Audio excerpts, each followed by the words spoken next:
Very good morning, happy women's day. मैं कल एक आर्टिकल रीड आउट कर रही थी, डिसेबिलिटीज़ इन लर्निंग।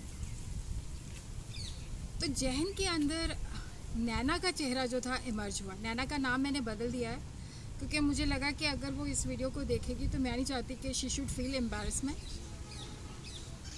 तो क्योंकि जब बड़ी क्लास होती है तो उसके बच्चे जो होते हैं दिमाग के अंदर मतलब भूल जाते हैं। जैसे हमारी कॉलोनी के अंदर ही मेरा एक स्टूडेंट है, उसका स्टोर है। तो जब मुझे बताया गया कि ये मेरा ही स्टूडेंट था तो मैं उसको रिकॉल नहीं कर पाई क्योंकि बड़ी क्लास थी तो पता ही नहीं चला। लेकिन यहाँ पे जिस नैना की मैं बात करने जा रही हूँ, क्योंकि ये मैं SSC WIT में टीच कर रही थी और उस साल क्या हुआ था कि वैसे तो BMIT कोर्स के अंदर 25-30 बच्चे हर साल आ ही जाते थे। तो उस वक्त उस साल 3 बच्चों की एडमिशन हुई। अब 3 बच्चों के अंदर से भी एक बच्चा भाग गया। तो वहाँ पे हमारे पास 2 स्टूडेंट्स थे, मनप्रीत एंड नैना। मनप्रीत जो थी सुपर डुपर इंटेलिजेंट थी, जो हम पढ़ाते थे उसको बहुत जल्दी से समझ आ जाता था। नैना को जो भी हम पढ़ाते थे उसके दिमाग के अंदर कुछ भी नहीं जाता था।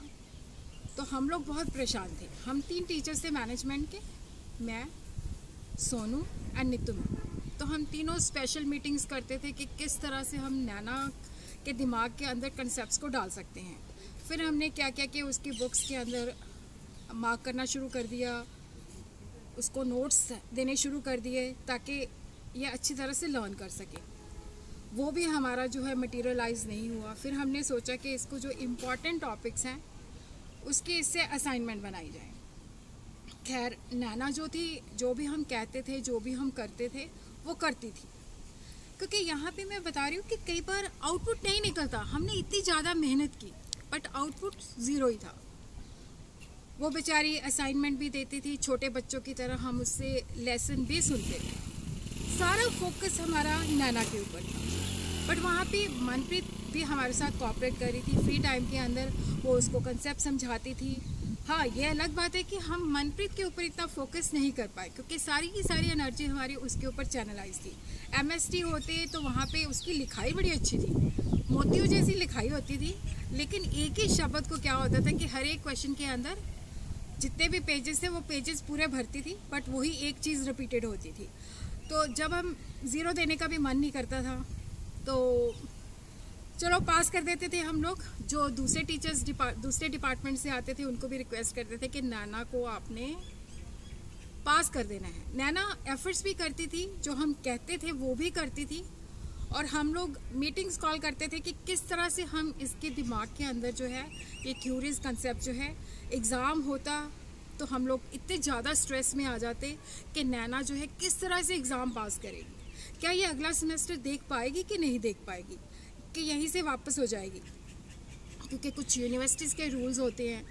तो लेकिन क्या मतलब बताए कि हर बार प्रे करते थे हम कि पेपर ऐसे टीचर के पास चला जाए जो सिर्फ शीट्स की लेंथ को देख के कि इसने बहुत ज़्यादा शीटें भरी हुई है नंबर दे दें। और लकीली ऐसा भी हो जाता था कि जैसे 5 सब्जेक्ट होते थे तो 3 में वो पास हो जाती थी, 2 में रह जाती थी। तो नैना के ऊपर मतलब हम लोगों ने मुझे, क्योंकि उस वक्त वो मूवी भी नहीं आई थी तारे ज़मीं पर कि डिस्लेक्सिया भी हो सकता है, वहाँ पे हमने एफ़र्ट्स बहुत किए और उसने भी दिल लगा के हमारे साथ मतलब जो भी हम कहते थे वो करती थी। बट रिज़ल्ट जो था वही 0 का 0। तो 2 साल के बाद मैंने छोड़ दिया था कॉलेज।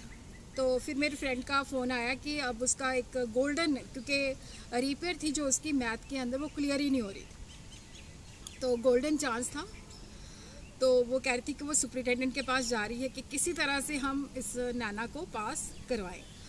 तो मुझे आज तक समझ में नहीं आया कि वेयर वी वेंट रॉन्ग। अगर आपको लगता है कि हम अपनी टीचिंग मेथोडोलॉजी के अंदर, आप अपने सजेशन दीजिए कमेंट बॉक्स के अंदर कि हम किस तरह से उसकी जो डिसेबिलिटी थी उसको रिमूव कर सकते थे। Thank you.